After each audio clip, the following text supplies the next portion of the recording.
Are you a sports fanatic? You get off on college football, college basketball, the NBA, the NFL, golf, ping pong, and sports betting. Wait, back up. Ping pong? What the hell? This is Jump Shots from the Goal Line. Watch out! He's got getting away from the top speed. Hot takes and hilarious banter on everything from college football to the NBA and everything in between, except ping pong.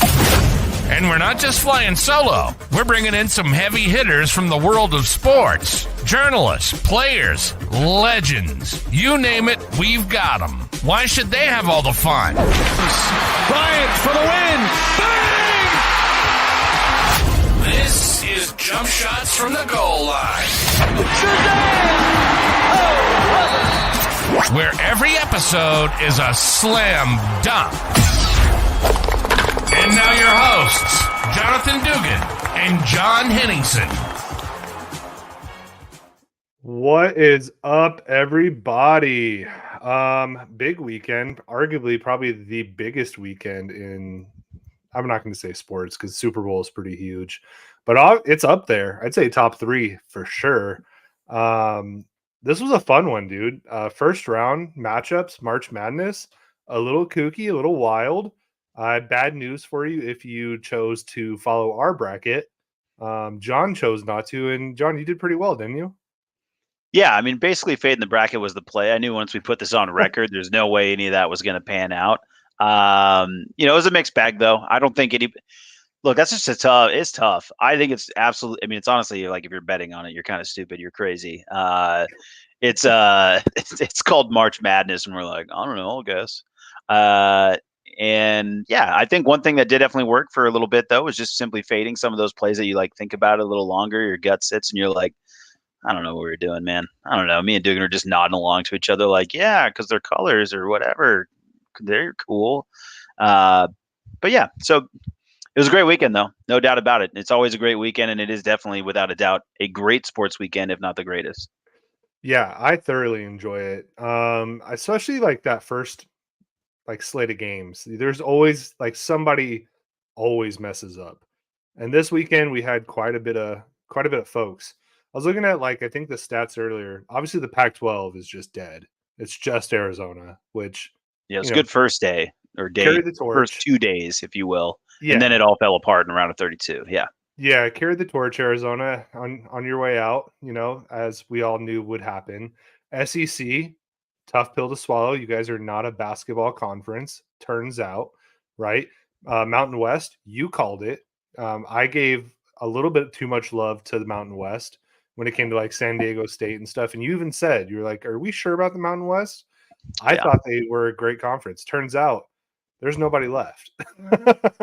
They're not dancing anymore. But the ACC looking real strong. They got, I think, 4 teams in the Sweet 16.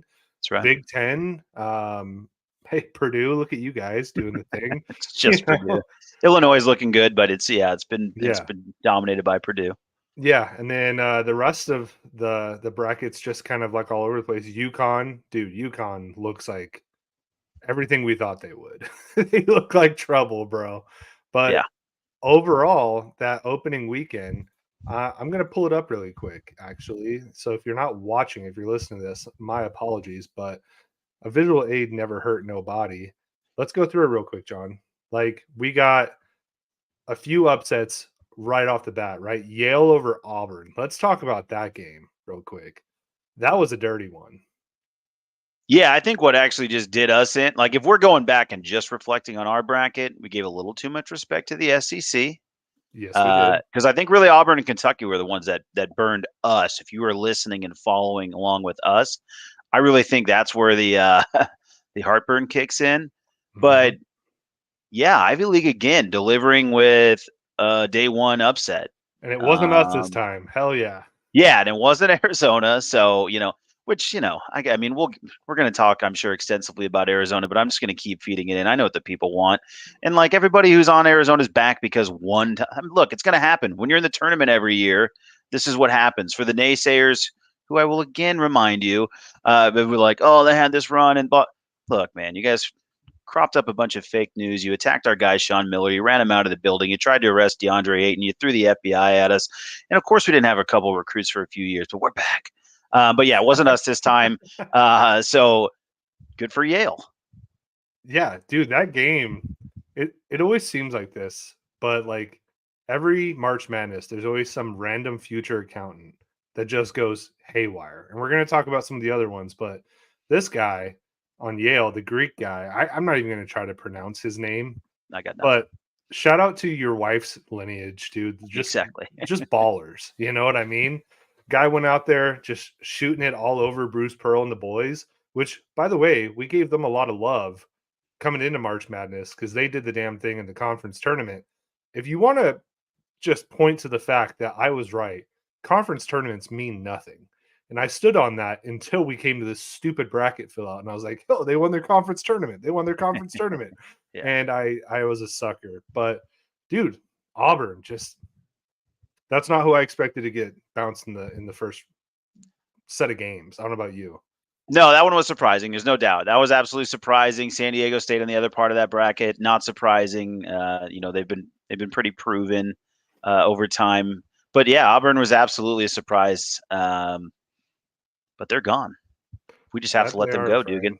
They're gone. That they are. Then we had Mississippi State and Michigan State. I watched that game pretty closely. That was a fun one. Our dumbasses took Mississippi State because, again, we fell in love with the SEC. Tom Izzo is that guy, is he not? I mean, hey, he didn't beat North Carolina in the second round, but he's undeniable. The guy lives for March. Yeah, he did win a game, no doubt. It is interesting that he's 0-5 versus North Carolina all the time. I mean, that's certainly something for North Carolina fans to hold on to. March, has been very good to Izzo, and he has a lot of good wins. And I mean, I think that a lot of the talk around Michigan State throughout the year, and again, it's crazy when you go from we have no idea. We get this little piece of paper. We do it on the internet now. This bracket comes out. You start trying to go through. And I'm telling you, by the end of this, I'm going to have a PhD in college basketball. I'm going to be so ready to fill out a bracket April 28th. I'm going to be so good at it. Yeah. But as you mentioned, Izzo did it again until he didn't. And North Carolina's, though everybody's saying the weakest number one, sort of coming into it, has at minimum held serve. So good on them, but I am definitely interested in that game versus Alabama. I mean, that should be up and down, and probably a really good indicator for those of you that are Cats fans. And not that we're jumping ahead, but obviously we'll all have an eye on that game. I mean, we're going to have an eye on that game. I mean, of course, it's of extreme interest to us. I think that'll be following our game, but we'll certainly be watching that one because we played Alabama. We know that they want to go up and down. Nate Oates has a good reputation. Hubert Davis, this will be a second, solid run after a down year after the championship run or the, second place finish, if you will. But I mean, look, I think everybody kind of I think people were sleeping on this Western bracket a little bit. Everybody kind of said, oh, this is these teams, who knows, can't trust any of these guys, but it's pretty much been true to form. Yeah, I think these games in the West have arguably been probably some of the best. I mean, look at Clemson. We're going to play them this Thursday. They go out, they beat New Mexico. They destroy New Mexico, by the way, who was looking really good again in their conference tournament. They get just smacked in the face. And then they go out and beat freaking Baylor, dude, who we had going pretty far. I thought Baylor was kind of like a sleeper pick because they always are. Nah, Clemson, the stink of Debo or Dabo, whatever. It doesn't matter, bro. He does not penetrate that locker room. Pause. But hey, they're playing for the right NIL. You know what I'm saying? Yeah, and then at the bottom of that bracket, Arizona. Do you want to hold off on Arizona though? No, we can speak on it real quick. I mean, hey, Long Beach State played us tough there for a half. They started slapping the floor, yelling defense, and then the Cats got annoyed and turned it on. And wasn't much to write home about after that. Dayton, I don't know. I feel like both games we haven't seen the true Arizona. Am I wrong in thinking that? I feel like we've kind of maybe been 75% of the way there and just kind of taking our foot off the gas a little bit. First half with Long Beach, and then kind of the first half with Dayton, at least at the end of the first half, right? We were smoking them and then let off the gas a little bit. That's just kind of who Arizona is, though, I think. You know what I mean? We've seen it all year. Yeah, they're mixing and matching to try to find lineups, I think, still a little bit. So I mean, like, which is I think a good, it's like a gift and a curse. So I think there's a lot to be learned from those first couple of games. I mean, I have to say that the going back to the Arizona Long Beach State, so sort of taking it one at a time. Long Beach State, I think there was a lot of nerves, right? I mean, you're coming off of there's a lot of ghosts, demons that they were fighting to get through that. I mean, and I really believe that, right? And I think once they kind of got over that hump, like they got backed into a corner, they actually responded, which is where I think some of the pedigree of some of the guys that they brought in the transfer portal really mattered. Yeah. And then they really stepped on the gas and then they were fine. So like I think they kind of did what they needed to do in terms of just like getting through that game. The real story to me there in that game, I've never seen Nets hold on to the ball so long in my entire life. Yeah. Can you I mean, have you ever seen ball what was going on? Yeah, it was weird. Did you see that Karnowski, former Gonzaga big man, who's now an Arizona assistant before the Dayton game, was like stretching the nets out? Oh man. I mean, I know Utah's known for soaking, but that ball was just sitting in there forever, dude. It was ridiculous. I mean, I've never seen, and to have someone else have to shake it out like that just to get it done. There's so many. I'm writing a lot of bad jokes here, but you get my point. That was crazy with the Nets. Moving on to the Dayton game, I thought that was like pretty darn good Arizona. I mean, I thought there was, Richaun Holmes, I thought was a really nice player. I think he presented some points of interest in terms of like the way we had to guard him. They moved in matchups a lot, seeing KJ Lewis on him, seeing Biggs on him. They were trying, kind of throwing everything at him. And I think they did enough to bother him and they did enough to make a run. And Jaden Bradley was awesome. He won us that game. Unbelievable to me. So, I take the good and the bad. You got one good Kylan game, one good Jaden game. There's a possibility where they both play well, but maybe they don't have to. Maybe we're starting to see Bradley emerge as like the guy who's going to finish out games or at least play the lion's share of the minutes. So I don't know. I'm just happy, man. Like, I just think you have to get to the Sweet 16 and then you just have to hope you outshoot Clemson in the next round and then so on and so on and so on down the line. Yeah, and that's kind of what I mean, though, is like we haven't even had a real complete game yet, right? Like you said, Kylan balled out in the first game, Bradley balled out in the second game. I would love against Clemson if just the entire backcourt plays well, like for a full, two halves, go out there and kick ass. But I think they're on their way to that. I think you're right. A lot of it is nerves. They're seeing ghosts of Princeton past. I think they're seeing some ghost of just some past tremors in the, even back to the Sean Miller days, right? But now we're back where Arizona belongs. We are in the Sweet 16. And I don't think I hesitate to say this because I know how Big Pod works. I'm going to jinx the shit out of this. But I don't think you could ask for like a better opportunity to get to the next round than playing Clemson. Agree. I think we got the matchup draw that you would hope. I mean, right, short of a really high seed breaking through. It wasn't Baylor. And I wasn't afraid of Baylor. I think it was going to be an up and down game and then, just like, let's see who outshoots who kind of thing. Yeah. With Clemson, I think we have a decided talent advantage. I mean, I think it is, right? I don't think anybody's looking at Clemson and thinking that they have the talent level of Arizona. Now, it doesn't mean that we're so far superior that we shouldn't take Clemson seriously or that you shouldn't respect Clemson. Blah, blah, blah, blah, blah. But yeah, I think this is a really good case. And I got to tell you, man, I went down and watched that Dayton game at General Ben's old school. Yeah. I went down there and did it, live in like with the Wilds. And this town rocks, dude. People love Arizona basketball. And people just, if you're not from here, like you won't understand it. But it is crazy when the whole town just absolutely bleeds for this school and for this basketball program. And I mean, sometimes you take it for granted or you forget or you don't remember what it's like when it's really going and the vibes are good. And that place was rocking, man. I mean, just absolutely rocking. At 9 a.m. couldn't get a seat and the place was absolutely just ruckus. So just way to go, Cats fans. I mean, this city rocks. here's the thing about that, right? Is like we're in a city that doesn't have a professional sports team, right? Mhm. So Yeah. all we've had to rely on for the last 60 years are the Cats. And so you have a lot of old blood mixed with a lot of the new blood.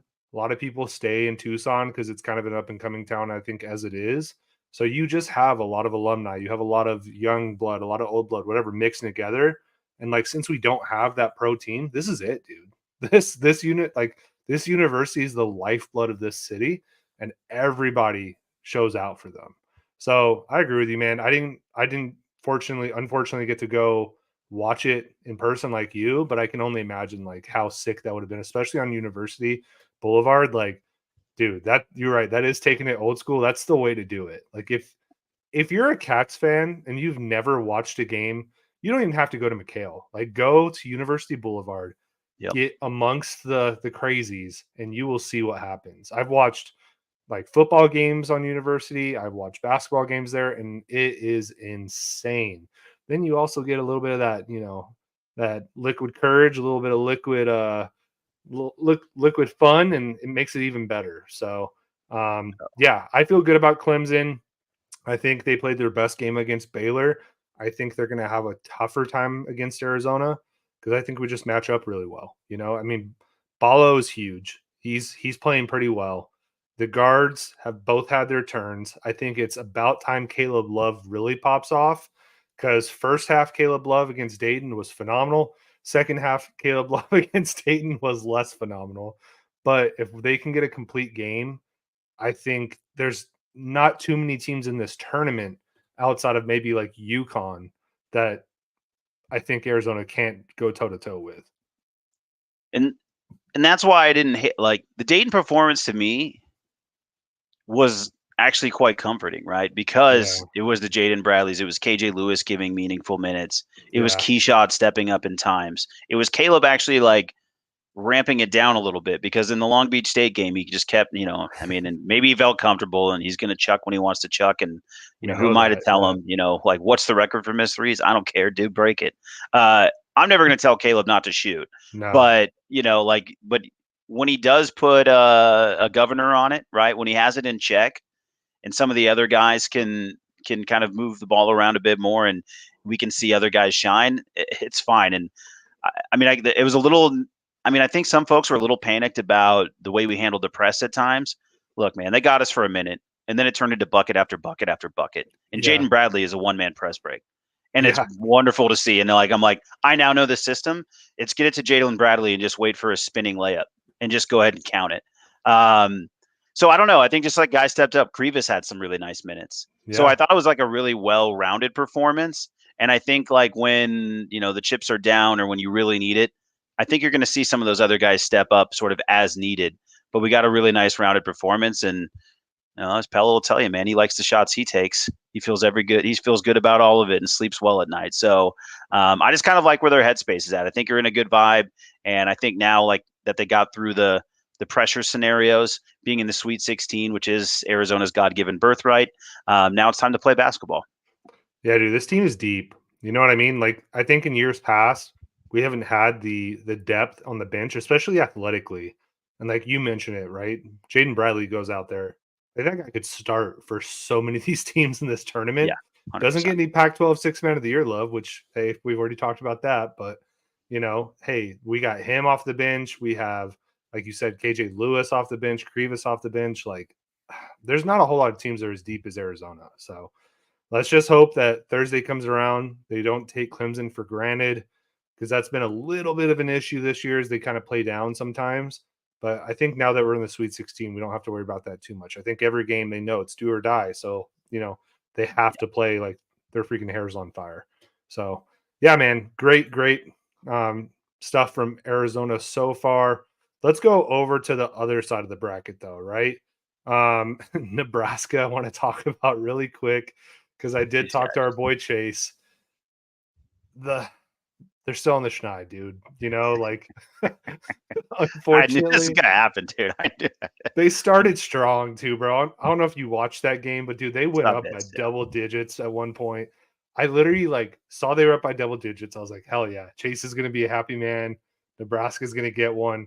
I went and did something for like 30 minutes, came back, and they were down by double digits. I was like, what the hell happened? But yeah, dude, Nebraska, just not about it. Then we have the PMT Bowl, the Wisconsin James Madison game. I don't even really want to talk about the game too much, and I don't want to give too much shine to like other content creators, whatever. But like you and I both mutually like PMT. The the PFT commenter, like just videos he was putting out of him being at that game in a suit because he just got back from a wedding and just yelling at fans and like being just a drunk idiot. That's what this whole tournament is about. Am I wrong? Yeah, I mean, I don't know if that's what everything is about, but it's certainly a component of it, and that's definitely I love something it. that everybody should, embrace and and enjoy. And honestly, like not to just be commenters to PFT commenters, but clearly Big Cat was hurt, and I love it Dude. Yeah. because, as I told you, Mr. Cat, Frank Kaminsky ain't walking through that door. Yeah. Sam Decker ain't walking through that door. And so get out of here. Dude, Wisconsin, shut up, Wisconsin fans. I don't ever need to hear from you again. Literally saw a Wisconsin fan on the golf course today. He had a very mean look on his face and was tempted to give him a little chirp. I didn't because I'm classy. But I wanted to be like, hey, nice hat. How's that going for you? There was definitely a part of me. He didn't have to look like so angry. He could have looked more welcoming and just given the appropriate nod. But once you kind of give the guy a hi and they give you a nothing, you kind of want to give them a what's for once in a while. But anyways, I digress. Screw Wisconsin. That game was great though. James Madison, dude, they talked about it during the game, the commentators, but like what a job. We talked about it last time. What a job that they're doing, The fact that like every sport, they are just killing it. We have a question from Jackson Schwartz. Did the Aggies lose? The Aggies did not lose against Nebraska, but yes, they did lose to Houston. Close game though. Good game. Yeah, they were in that game. I mean, yeah, almost did us a favor because again, Houston, I have a little bit of PTSD from a couple years ago. But yeah, Houston survives. They're going to play Duke. So I don't know who to cheer for in that game because Duke, speaking of James Madison, absolutely wiped the floor with James Madison. Like not even a close game. Yeah, that was not a good game. James Madison got their rocks off and then decided to pack it up and go back to Virginia. So yeah, tough one. Let's look at NC State. Is there a better guy to root for than Big Man at NC State? No. To me, he's the star of the tournament so far. Yeah. If you've watched him, I mean, it's an absolute delight. It's like he ate Zion and then just started taking over his powers. He's awesome, dude. He's just like so light on his feet. He seems like a fun dude. Like I know he's given some interviews out there too. Which, like I'm not rooting against any of these kids actually. So they're all likable, frankly, but he's particularly likable because who doesn't want to watch a big man just pirouetting in the post? My favorite comment by him was I can't remember the player. He said he grew up idolizing, and it was like Michael Jordan or something, right? He's like, yeah, I grew up wanting to be like Michael Jordan, and then I grew into the same body as Zach Randolph. I was like, there we go. Embrace it, dude. You know what I mean? Like, you know who you are. That's why that's like another reason why he's so perfect though. He's like playing a beautiful post game that kind of feels forgotten a lot of times. Yeah. And so like when you see it, and I don't know, maybe I'm, misspeaking for others. Maybe they all miss the post game, but I kind of tend to think that's a little bit of an old guy vibe where you're like, oh, post moves, baby. Yeah, that's exactly what the kids want. I just love watching a guy work in the post. Like he's been freaking awesome to watch. As somebody that, you've watched me play, I work out of the post quite a bit. You stop lying to the people. This guy is taking step back fadeaways. He's like an absolute big man nightmare. He thinks he's 5'6". No, I like working out of the post too. First of all right. There's a little bit of finesse to my game, sure, but hey, I like to throw it back a little bit too. He likes to catch it to the post. That way, his step back's extra 3 steps, so he can get to that 3 ball. I wish I had that big man's footwork though, because you're right. Like his footwork is phenomenal, and there is a little part of me because you and I talk about it all the time, like early 2000s, mid 2000s basketball, how much we miss the aesthetic of it. Part of that aesthetic was people like Zach Randolph, people like Tim Duncan, that just work out of the post, and there's something really pretty about that. So I appreciate him bringing it back. I was kind of hoping that Colorado would pull it off against Marquette, just so we could have the battle of two brutes, him and the former TCU guy that was on Colorado. Yeah. That would have been fun. That would have just been two Titans going at it. But Marquette played a really strong game. Marquette looks really good. They can shoot the ball. I don't know if you noticed that. Yeah, no, well, Marquette, yeah. I mean, they've been known for having guards for years. So you can almost just like close your eyes and know there's going to be a couple good, guards at Marquette. I will say, I got to give it to Colorado. They're going to end up with like multiple guys getting drafted from that roster, which isn't that foreign for Colorado. They like have talent, and then Tad just finds a way to be average. But they gave it at least, I would say, like of the other Pac-12 schools, although Oregon represented well too. A couple of schools look good. I mean, everybody wants to throw all the shade at the Pac, but what I will say is there's still no doubt talent coming out of it. I mean, it's just Colorado's dripping with talent. Ultimately, Marquette was the better though of the two. Yeah, Pac-12 actually did have a pretty strong showing in the tournament. I mean, Washington State won their first round matchup, then they ended up losing to Iowa State, which, by the way, good game too for a large portion of that game. It doesn't reflect that 67 to, can't read on the small screen, but I think 56. That was all because of the free throws at the end of the game. I don't know did you watch that one?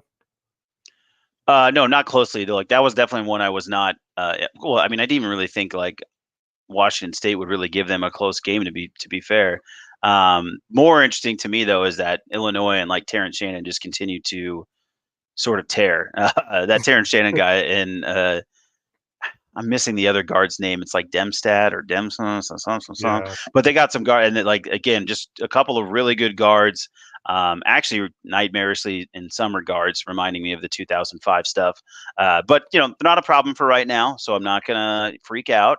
But there's no doubt Terrence Shannon's like absolutely on a tear, and man, they just, dude, when a guy gets hot in this tournament, it's always scary because you're just like, wait, is this guy just gonna like show everybody he's a pro right now? Because I mean, that's kind of what it takes, right? When the Carmelo Anthony doesn't get out of my head, the Kemba Walkers don't get out of my head, you always remember those guys that just sort of do this. Napier. Yeah, it happens. Yeah. And so there's some candidates out there, and it'd be interesting to see how it all shakes out, of course. Which, dude, we're getting to like, we missed out on a bunch of upsets. And I know that's been some of the chatter, although I feel like the people say that and then I don't even really hear anybody, like no one cares, right? Like you hope there's upsets, but no one really, really cares. And then at the end of the day, we end up with some really good games, like 1 versus 4s, 2s and 3s. That's all good basketball. So yeah, there's no wrong way to do the tournament, if you will. No, yeah, because some years you have Butler in the championship against Duke, and that's really fun. You can get behind that all day. Then other years like this year where you just have a bunch of Titans going at it, and it's the best possible basketball. So let's talk about an upset real quick that we haven't touched on. Oakland and Kentucky, dude. Calipari. My God. What is it, the last 3 or 4 years? He hasn't made it out of the first week? Yeah, he's struggling, and he's got a $30 million type of buyout problem. So I don't know, Kentucky fans. My understanding is they're pretty pissed, which seems to track. Checks out. Yeah, a lot of Pauls, but yeah, to Calipari, the only thing that makes me mad, and I know I sent it to you guys, but I ended up seeing a clip like after we record the podcast, and he's going like, well, I make these kids a lot of money. That's why kids keep coming here. It's like to go in the NBA. It's not really about winning championships. It's because these guys go on to make a lot of money. Devin Booker, John Wall, yada, yada, yada. Yeah. But dude, when a guy's talking about that, I'm like, yeah, but you think Kentucky fans care about, I mean, like I do. I mean, personally, like there's a small part of me that like, I really do take pride in like Arizona players doing well in the NBA. I think that's part of it. And like you get to continue to follow these guys into the NBA. But you also want results for your college basketball team. Yeah. And that's been a big miss for Cal for quite some time now, especially at the level of a place and the expectation that Kentucky holds. It's absolutely insane because like you and I picked Kentucky to go all the way to the championship game. And it's not because like you and I are like entranced by the brand of Kentucky. Like you and I really don't give a shit about that kind of stuff. But like they had so many guys on that team, right? Yeah. Like even if you watch that Oakland game, they had that one guard that just kept hitting shot after shot.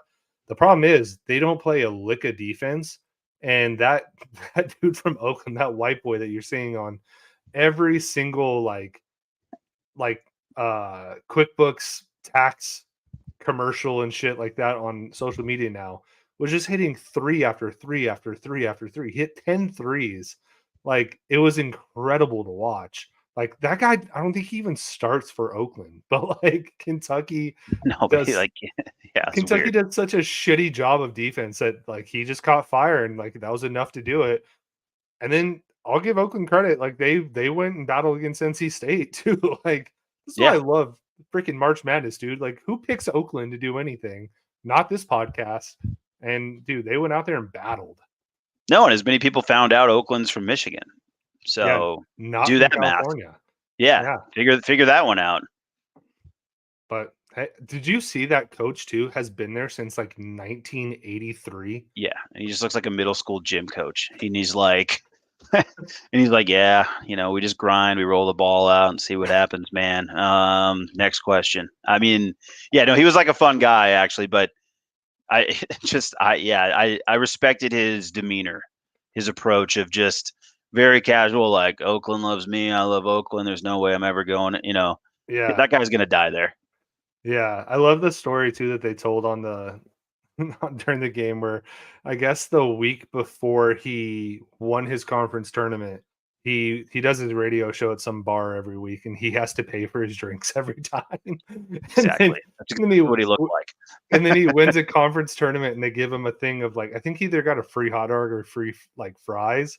And then they're like, oh, well, now he's beat Kentucky. He's going to get, free drinks for life. I'm like, dude, this guy's life. Like, he's having to pay for his own drinks at his radio show. Like, what the hell?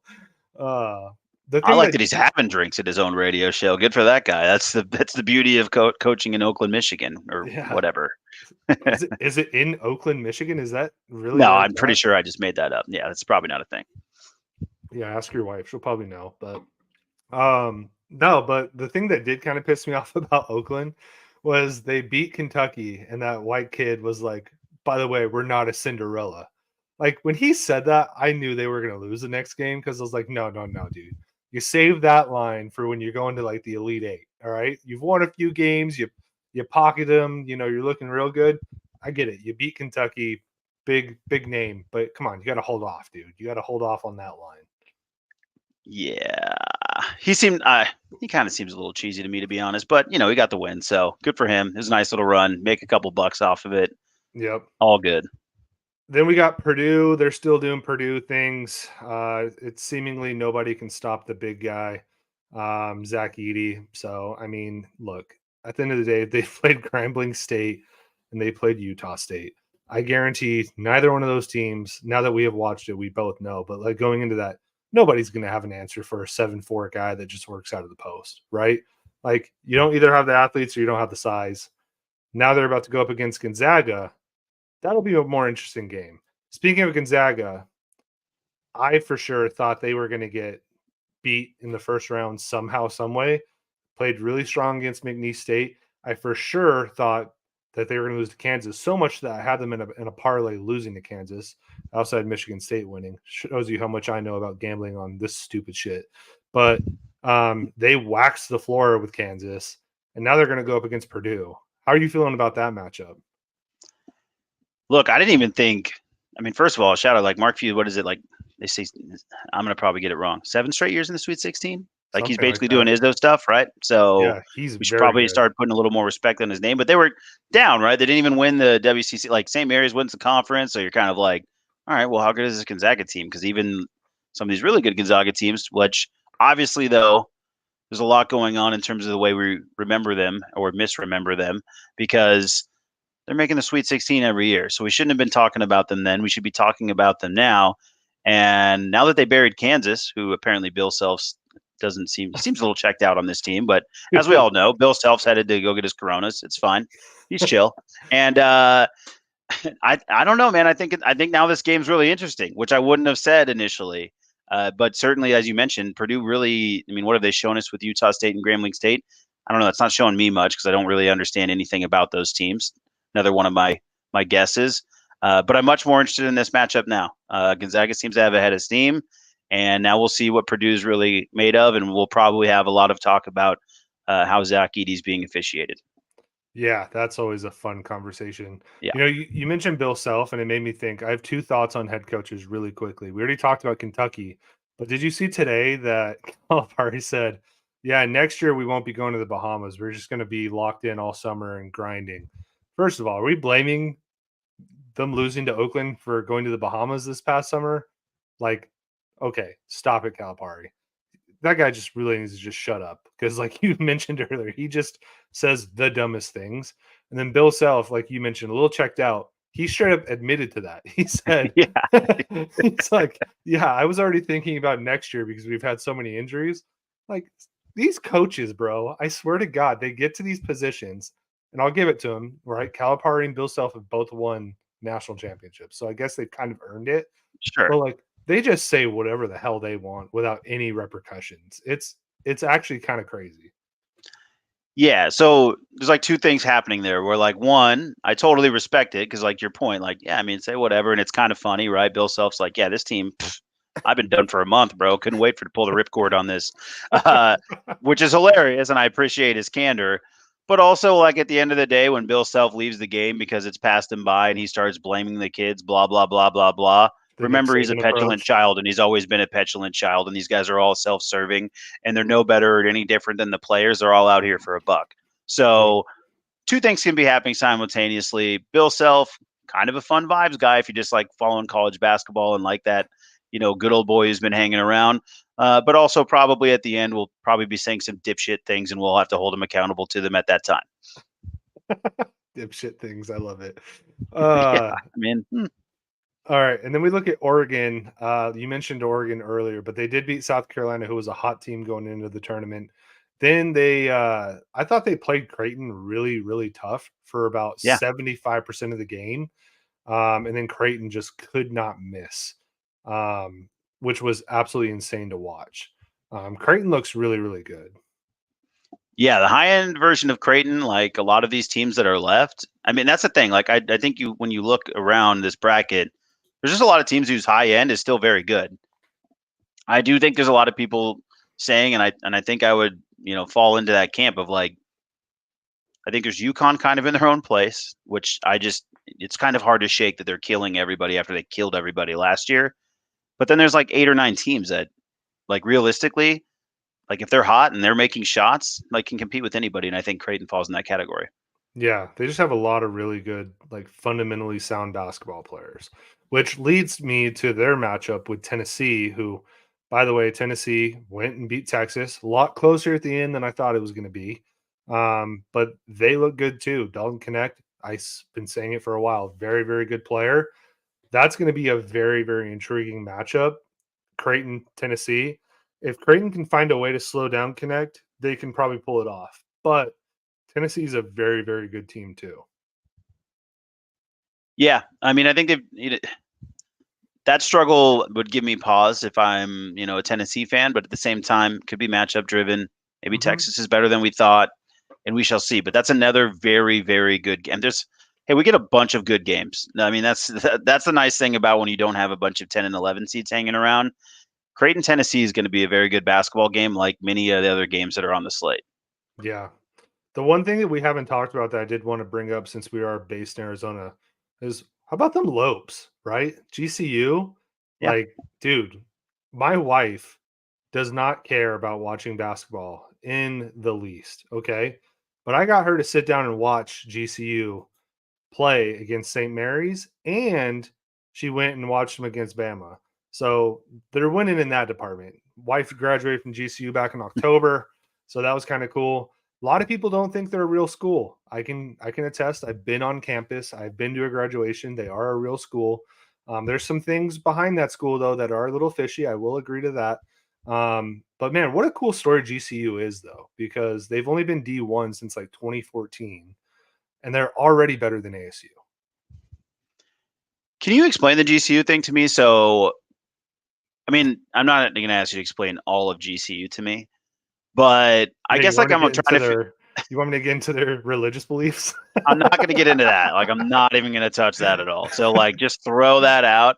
What makes me laugh about like GCU pushback is, and like I heard a guy say today, and I love this guy, but he the other day, and he goes, "It's like I just don't like that they're like a for-profit university." But in like They're my head, publicly traded university, dude. yeah. And so this is crazy. Like, don't get me wrong, this is crazy. But at the same time, I'm like, it's not as if anything that's going on at these D1 schools isn't like a for-profit venture in some regard, or Oh, like they're yeah. not trying to, I mean, so I don't know. I just find it interesting. I'm always like, what is the like Duke isn't big business or Bama isn't big business or whatever. Yeah. And so I'm not really sure why I'm supposed to be more mad at GCU for that specific reason. If we peel back the onion, I'm sure there's some things, but I think we find that everywhere. I would just say just lay off on GCU. Like they're just trying to make a couple bucks.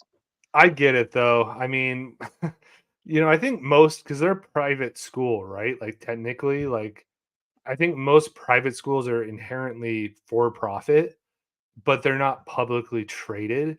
I didn't even know this while my wife was going to the school. I didn't realize they were publicly traded. And then I saw the graphic like yesterday or today where like as their tournament, like they're doing well in the tournament, the stock price was going up. And Yeah, I I was mean, like, that's a little weird, I mean, hey, it is a little weird that your wife's test scores were affecting the stock price. I mean, that is a unique experience, certainly, but I guess I'm just like I don't have the energy to hate GCU for those reasons. I guess no, is all I'm saying. Yeah, it is or I impressive don't though get what it. they've Maybe done I'm just though. an idiot. I could be a fool. So It is impressive what they've done though in 10 short years. Like I will say, a lot of people are clowning like a lot of the fans or whatever, like, oh, these people look like psyops. They don't even look like real fans. yeah, of course. I'm pretty sure they are real fans. Like I've been on campus, like there are real people there, like young kids. They already have a better, like, and stronger support system than ASU basketball. So I'm just going to keep hammering in that joke because it's true. That was impressive, but also just the players on that team, like the kid. He has two last names. I'm trying to remember what his name is. I Like know. like Tryon Grant Foster. I think I pulled it out. I think that's what it is. It feels right. Yeah. He's just super good, by the way. Like without even going to his backstory, that's an NBA player. Like he is very good. But the guy literally like his heart stopped 16 months ago. Like had 2 heart surgeries and now he's out there hooping, getting GCU past St. Mary's, who was no pushover. Real quick though, we gotta show this. GCU is a better basketball program than ASU will ever be. Yes, back to A Ray. Yes, they are. I agree with you, pal. But yeah, dude, like they were super impressive. They were balls to the wall against St. Mary's. It kind of backfired against Alabama a little bit, but they still made that a hell of a game against a good Alabama team. Yeah, man. I mean, look, in general, what they've done in 10 years is impressive. They have Jerry Colangelo, right, backing that program. And so it makes sense. Like, but everything they're doing they're more invested than Arizona State is in anything that they're doing right now. Yeah. Outside of, which by the way, Arizona State just copying GCU's model to try to get more students, more tuition, more blah, blah, blah, which is why I have a hard time making the connection all the time. But you're right. I mean, Grand Canyon is now second best basketball program in the state. I had some friends going like, hey, man, I would root for them to kind of go to a Final Four. And I was like, let's not get crazy. Let's first things first, guys. First things first. I will say this. Grand Canyon does have an athletic director. So that is one big step ahead of little brother there in Tempe. Can you imagine? I know. Just insane. But yeah, that's the tournament so far. I guess really quickly we'll go through just the matchups. We already talked about some of them. Let's look at it real quick. UConn, San Diego State. That's a matchup from last year, right? Yeah, I think so. And then, yeah, I think so. And it's going to be a grind.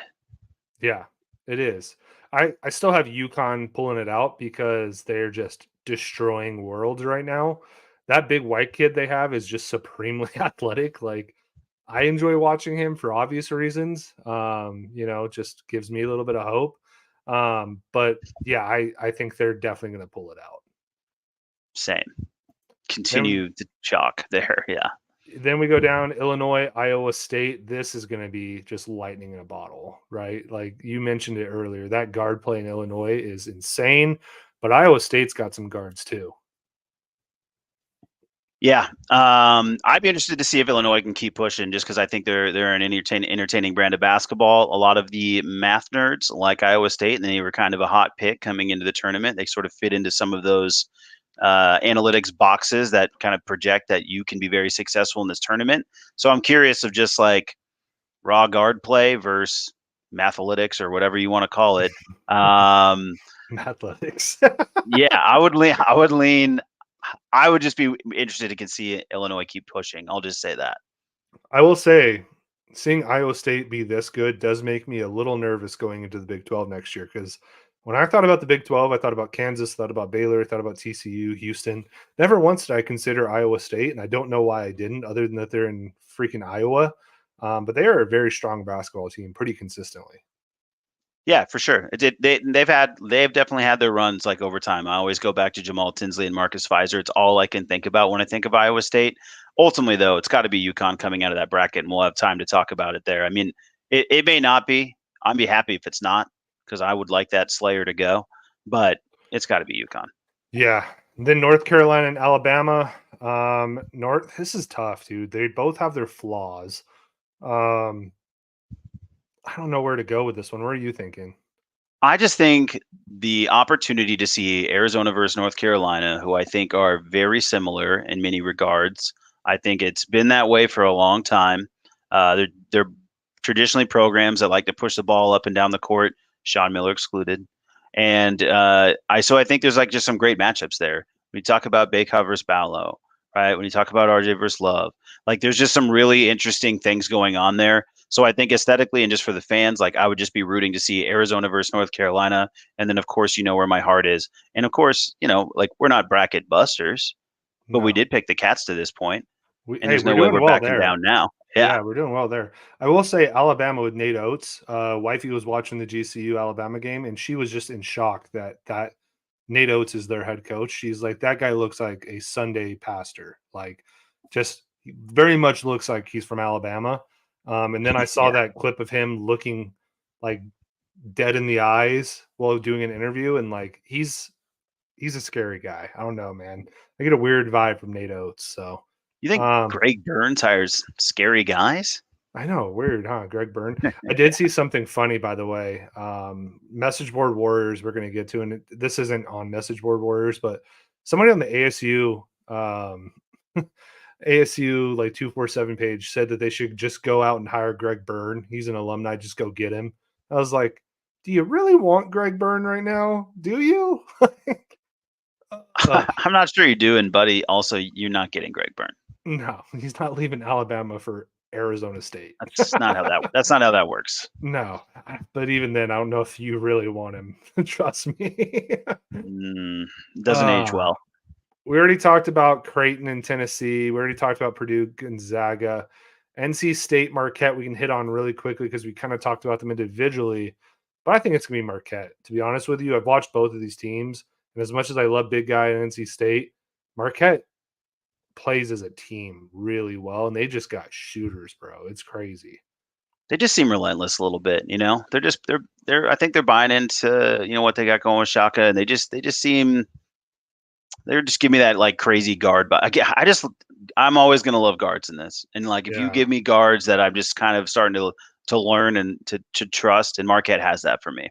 That white kid that they have, the point guard that was out for a while, he was giving it to Colorado, bro. Like they could not stop him going to his left. And they're still just working him in. I know that's the thing, like you mentioned. So yeah, it's been they look sharp to me. You want to talk about aesthetics, by the way? Like seeing Shaka Smart. And then on the other sideline, Tad Boyle. My God, you couldn't have two different people. Yeah, for sure. Like, holy hell. That's a character. Keep him in the game. Just keep him away from me. Yeah, and we already kind of talked about Houston, Duke. I think it's still going to be Houston. Duke is playing a lot better now, but just strictly on vibes, I'm going to go with Houston. Yeah, they're proven. I mean, and I honestly, I don't think there's, you know, I am starting to just look at every team, like get them out of here if I don't want to see them. I don't really want to see either of these teams again. Like Duke was a very good and up for the game, and I know we beat them earlier in the year. But look, it's still a really talented squad. So, you don't want to see a ton of talent on the court. Houston's just a nightmare. I mean, they're just tough. So, I don't really want to see either of these teams. So, the hope would be that they're both not getting into the Final Four, and we don't have to see any of them ever. Yeah, but when you look at it, whoever wins that game has to play NC State or Marquette. It's probably going to be whoever wins that Houston Duke game, if we're being honest with ourselves. No, I would lean that way too. Without having watched the next game, that would be my lean as well. Which is gross, but I think that's all I got for the tournament. How about you, man? Any other Yeah, thoughts? no, I don't have anything else beyond that, man. Like we've, it's nothing everybody else hasn't already said, but I'm just excited I think we just get some really premium matchups now. So, you miss out on some of the Cinderellas, you move off from that, but now you just get really good basketball. And it's not going to be NBA level for you NBA fans that look, and I'm an NBA guy. No, they're not making every shot. Yeah, dude, look, it's a different game. Enjoy it for what it is. These matchups are awesome, and they mean so much for these cities, towns, universities, etc. Well, I know we're going to move off the tournament, but I do have for our next segment.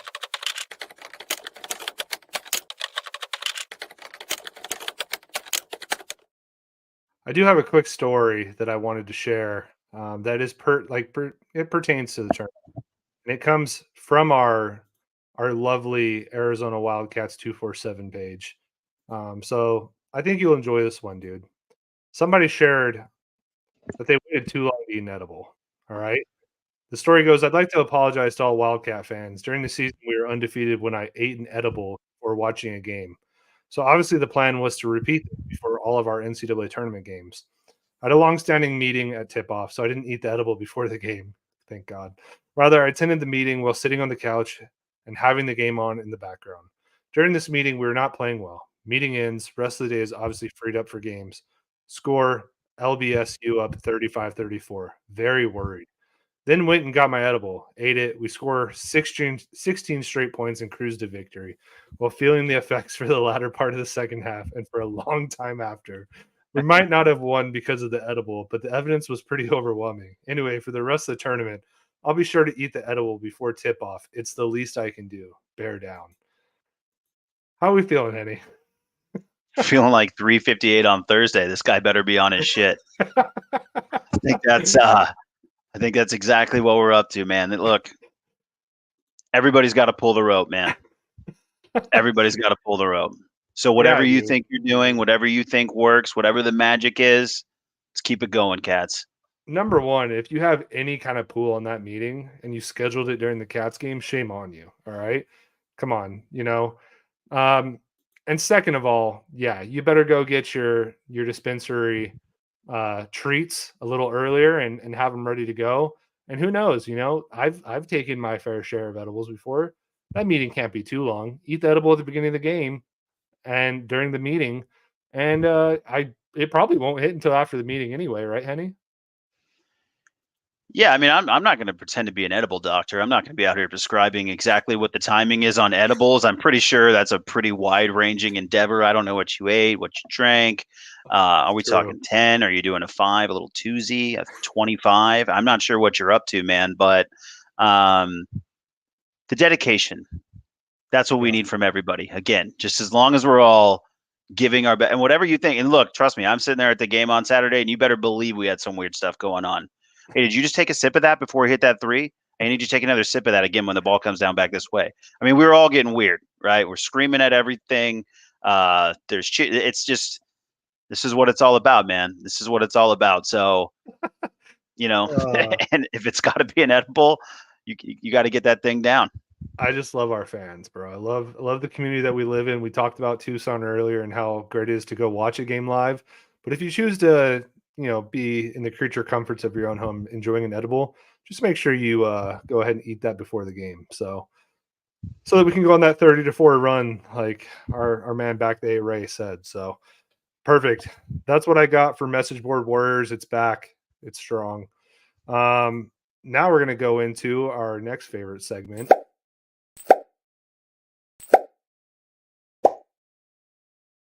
Yes, the segment where you get to see all the dumb shit that Henny and I share to each other 5 minutes before the show. Just kidding. We share it all week, but sometimes It's a little both. rough. Let's be honest. It's a little both sometimes.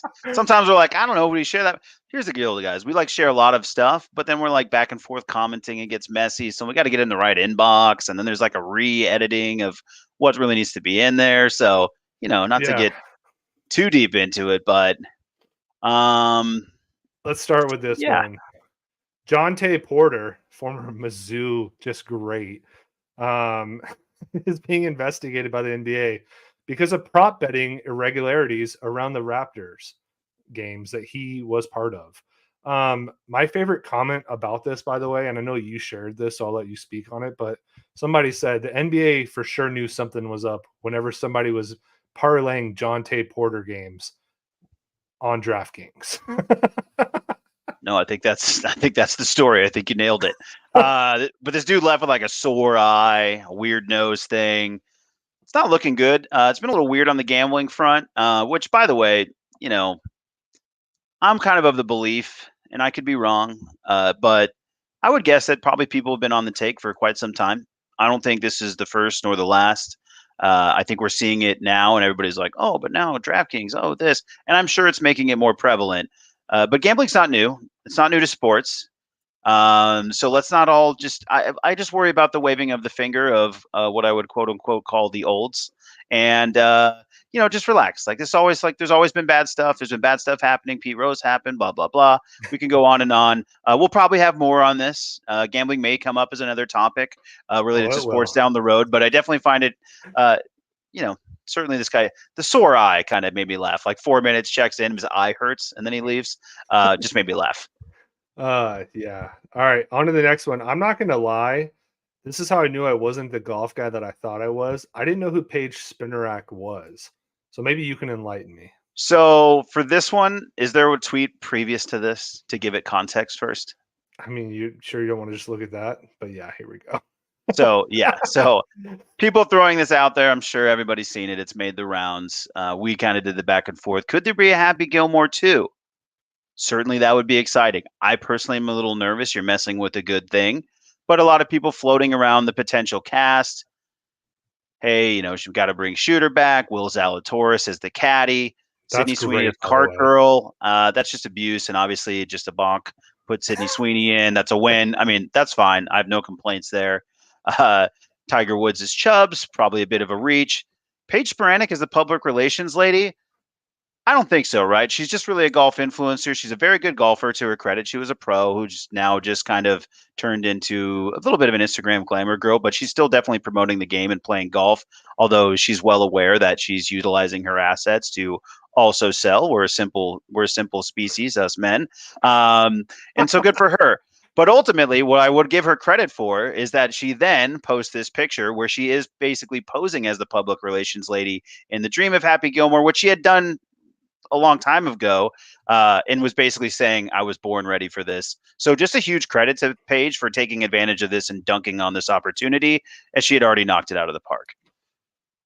I don't know, dude. Are you nervous about this? That they may be doing a Happy Gilmore 2? Yeah, I am, because I really think it's like a good thing, and I'm always worried that somehow it's going to taint it. I will say to that end, though, I don't look at Dumb and Dumber any differently. I just don't watch the other ones. I just love Dumb and Dumber. So, if you want to take a swing at it, Adam, you're probably sitting up in the Catalinas right now. You spend a lot of time in the Tucson area. So if you're dreaming up Happy Gilmore 2 and happen to be catching the jump shots from the goal line airwaves tonight, go for it, brother. I hope he shoots it in Tucson. That'd be kind of cool. I mean, dude, he, like you said, he's here all the time. Oh, dude. Randolph North is built for this film. Here's the thing with this, dude. I feel like with these kind of reboots and these whatever you want to call it, it is exactly like this. They bring in all the big talent because everybody wants in on a good thing. And it kind of takes away the nuance of the original film. The thing that made Happy Gilmore terrific was yes, Adam Sandler was pretty famous by that point off SNL, but the rest of the cast, you didn't have huge names, right? Like Christopher McDonald as Shooter McGavin, he wasn't really anybody, but Shooter McGavin is him. That is who he is. And then, I mean, Chubbs, yes, he was in Rocky, but he wasn't in he was in year too. I mean, he is Chubbs, right? Like when you start bringing all these people, and this is probably a fake list anyway, but like I guarantee if they do a Happy Gilmore 2, it will be similar to this. It kind of takes away from the nuance of it. You may have to sit down for this though, Dugan. Chubbs will not be being recasted in his role. I know he's dead. Yeah, okay. Just checking. Okay, just wanted to make sure. I didn't want you to get too excited for Chubbs. No, I mean if Tiger is Chubbs Peterson Jr., that will be sick as hell. I'm here for it. That is fine. We can do that. I know it's not happening. Yeah. Tiger's above that. But if they want to get Harold Varner, that'd be cool. Like I'm down with that. You know, we've met him. I mean, look, if you want to go, there's no way. None of these people, like Shooter will be back, Adam Sandler will be back, and then the rest is all jokes. But you know, it was good nonetheless. Again, shout out to Paige though for already she's already done the outfit. She's already ready. She's already seeing the vision. She's so engulfed in golf that she didn't miss a Happy Gilmore opportunity, and I commend her for it. Yeah. All right. The next one, another one that you sent. Let me go ahead and play it. What do you? All right. If it'll play. Love this for a live pod that doesn't want to play. Anyway. You know, I can read it. Yeah. Basically, it's freaking EBTS Wi-Fi over here. Kesha with a wake up in the morning feeling like P. Diddy. And then we just get a me. What exactly do you mean? By Drewski. Yeah, by Drewski. And your thoughts on P. Diddy? You know, this has come up in the Dugan household a couple times because my wife is just a, pop culture fiend. I don't know if you saw it too. His house got raided today. His two sons are under arrest, and P. Diddy is nowhere to be found. And people are tracking his flights like it's a white Bronco on the freeway. It is one of the best flight tracker situations outside of the coaching turnover season, the coaching carousel, if you will. So always love a good flight tracker. Excited to have a flight tracker back in the game. This is only a small sampling of what's going on P. Diddy Twitter. P. Diddy Twitter is by far the best Twitter going right now. If you want to just scroll aimlessly and giggle for 30 minutes, I highly suggest you jump on any of the P. Diddy train. There's literally 50 million jokes that are all hilarious, including him writing the album No Way Out. Whatever you want to do. Can't say jump on the P. Diddy train because that's probably a real thing. Good point. Fair's fair, my man. Fair's fair. RIP to Kid Cudi's car, though. If you guys are in the know, that sucks. All right, the next one, because the hip drop tackle was passed or not passed, but they got rid of it. Holy shit, that made me jump too. Oh my god. I quit playing, not thinking it was gonna play. And then that fucking the gun holy shit. I like that. All right, let's try this one more time. Holy shit. That got me bad, dude. I feel so bad for whoever's listening to this with headphones. Yeah, long and short of this one, for those of you just listening along, is, it's the how to tackle Derrick Henry in the new NFL, which, plain and simple, all I really wanted to ask you about, Dugan, is what do you think about not being able to tackle anymore? Yeah, I think it's a giant psyop from the Baltimore Ravens because this got passed because Mark Andrews got tackled in that Bengals game on Thursday night and fractured his ankle because of hip drop tackle. And then they went out and signed Derrick Henry, the one guy you should be able to hip drop tackle, and now you can't. 2,000 yards on the way, buddy. That's what I think. 2,000 yards on the way. Yeah, I mean, the signing looks better. I mean, it looks at least 5%, 10%, 20% better. And I guess hammer the overs? I'm not sure. Yeah. It's crazy, though. The game that you and I grew up watching is not the game that is going to be here in 5 years. Every year they take away something. It's absolutely insane.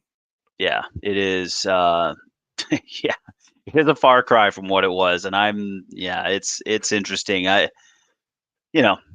They know they got us, and I guess we'll all be, schlepping back up the slop, come fall. But this one just seems wild. I mean, we'll have to see it in action. So I'll politely refrain for now, but it seems interesting.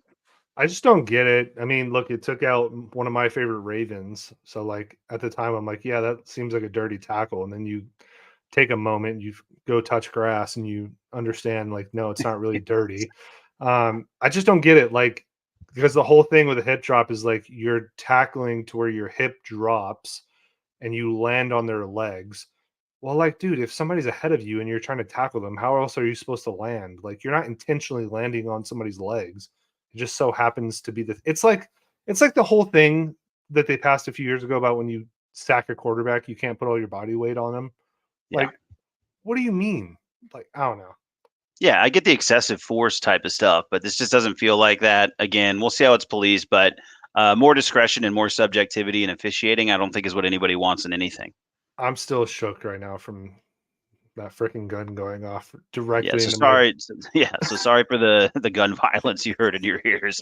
Maybe Yeah. next time I'll pick a little more audio friendly clip. My bad. Yeah, if y'all are driving down the 10 and this clip goes off, I hope you're safe. Which, by the way, I'm normally just rifling through the 10,000 versions of the same joke, so I just pick a singular one to keep the topic going. So now I know maybe gunplay is not the move. All right, on to the next. We did mention we'd be talking about gambling again. Well, Shohei Ohtani's been talking about gambling all week, maybe longer, just in Japanese. Obviously, his translator is been fired, maybe going to prison. I thought this tweet was great. Full transcript of Ohtani's presser, and they put the tweet from Phil Mickelson. Haven't gambled in years, almost a billionaire now. Thanks for asking. Phil, you son of a bitch. We know you're still gambling, just probably the same way with Shohei, right, John? Yeah, so I don't know what your thoughts are, but my immediate thoughts on this is that Ohtani's full of shit and that he's gambling. I mean, again, I don't really. This kind of falls under. I don't know that I really care that much. I don't know if this really affects the game. Certainly, there is like a line that can be crossed here that does make it a little bit more nefarious.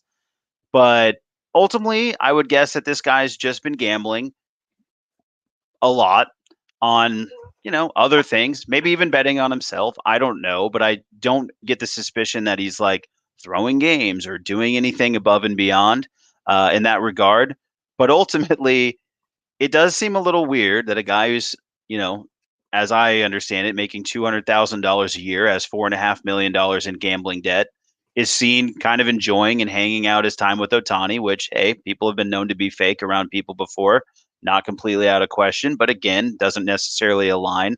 I think it's hilarious that he at some point had to go into the locker room, this interpreter, and just be like, "Hey guys, can I give a quick?" And Mookie Betts is like, "What the fuck is this guy talking about?" And he's like, "I was gambling, and it's definitely not Ohtani. It was like me." And like they're like, "Yeah, dude, shut up, dude. We're trying to like," and then like this whole thing is just completely wild, and I'm having a hard time really wrapping my head around like what could possibly be going on outside of what we kind of think is going on. Dude, they literally treated him like a child. The translator, like, I literally took my daughter to a funeral, R.I.P. to my wife's grandma, but she was acting out in the funeral, and like she may or may not have accidentally spit on the person behind her. And I literally took my daughter outside, talked to her, and then brought her in and told her to apologize. That is exactly what the Los Angeles Dodgers made. Yeah. Shohei Ohtani's translator do. Right. Go into the locker room, apologize, and take full responsibility. And then I don't know, like maybe it's working a little bit what they're doing, because like I heard someone say like, I don't know, like that guy does seem pretty sketchy now, and I'm like, well, now did he always seem sketchy to you, or does he seem sketchy now that that Ohtani's saying he's a thief? Like, Yeah, did he what? always seem sketchy? Didn't he? Like he's been in this. I don't know, man. I This love this. is messy. But I said from the moment this came out that I didn't think baseball was going to let them touch their golden boys. So I'm guessing this works out for him just fine. But yuck. Yeah, I love this tweet too, though. What if Ohtani comes out in his statement and shocks the world, just drops I fucking gambled it all, baby. Love me some gambling. Yeah.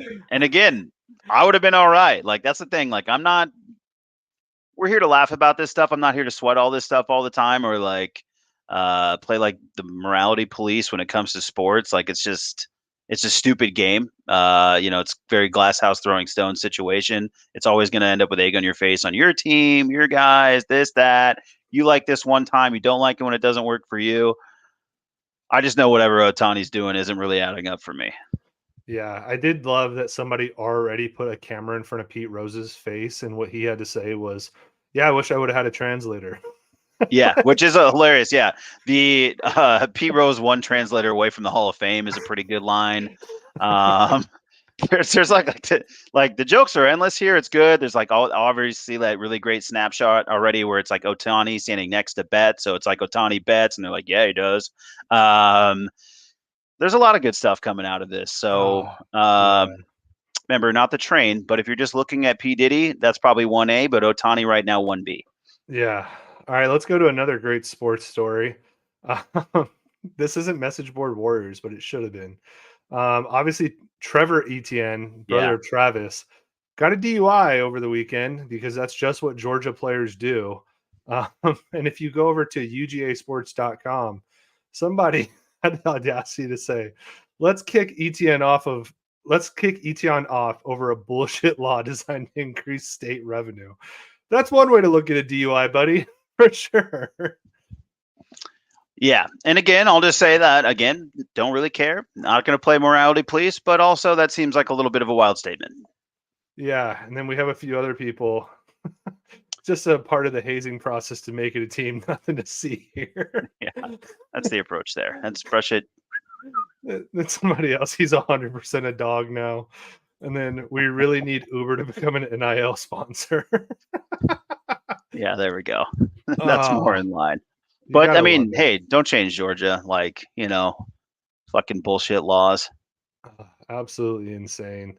And then this is the last one we'll go over. You sent this one because we already talked about the Crackers of March. We don't need to look at that one. But don't play this. Don't suffer through all this. Is like minutes long, but it's whatever this like Tiger Golf League thing is. And so I just really wanted to bring it up, and it's probably a good chance to mention our guys at Tasty, who have flavor down to a T. They're the flavored tea guys. If you don't understand when you're out there golfing and you're looking for that little pop of flavor, but you also have a functional golf tea, this is exactly what the Tasties are for. Meanwhile, as it relates to this story and whatever you're watching in this commercial thing of cartoons, Dugan, is they've created some sort of what they seem to think is cool golf. And maybe it is. Maybe it's awesome. What I can definitely tell you after watching this video and given what we know about LIV and the PGA and where all that's at and seeing things like the match and the come up of YouTube golf, is it's just more continuation of I have no idea what golf's going to look like in 10 to 20 years. Because this cartoon is like absolutely absurd. Like now the concept wasn't that crazy. It was basically like we have some team play, then we get into an individual component, but then we go into a super arena for like I don't know what's going on. It's like a really weird cartoon, but I don't know. Golf's just going to be interesting. I guess I'm just going to hold steadfast on like please give me the 4 majors, and then whatever you want to do to color outside the lines in the meantime is probably fine, but. I'm really looking forward to Augusta, and even though those uptight sons of guns are a little treat of their own, it really is just the best golf. Yeah, but at the end of the day, you're right. It's not our father's game anymore, bro. It's not our father's game. No, they're out here making money, bro. It's every next single golf thing is just more interesting than the last thing. I'm like, we're doing what? Yeah. And it continues. Speaking of Tasties, though, I can't wait to break out my little bag of Tasties. The wife for my birthday this weekend got me a $100 gift card to 49ers. So, hey, that's as much of an excuse to go out there and hit the links as I can think of. So let me know when you're down and we'll go break out the Tasties like true gentlemen. Always down to hit the 49er. And for those out in the neighborhood, they've expanded the clubhouse, added a new bar. The members are thrilled. I'm sensing we're going to have ourselves a Saturday where we go play atrocious for 18 holes and go have a few beers afterwards. All different forms of Tasties. but we're not going to take the Trevor Etienne route. We will make sure that we are doing it responsibly. Correct. Yes. All right, man. That's all I got. I'm excited for this week of games. Obviously, you guys want to make sure you're following us. We're putting out content weekly.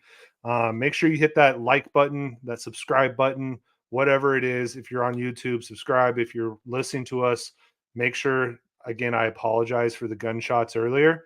But hey, with that being said, forget all that. Go ahead and hit that subscribe button on Apple, on Spotify, wherever.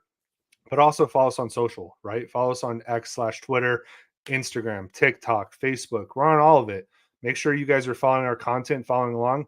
And hey, send this out to a buddy, send it out to a friend, send it out to a relative, whoever, a coworker. Let them know, hey, I listened to this really great podcast. They talk about just some wild ass things like P. Diddy and some sports also. And I think you would like them. Shoot them over the link and help us grow our following so we can go do more cool things. John, you got any other closing words? No. Thanks for the comments back to A-Ray.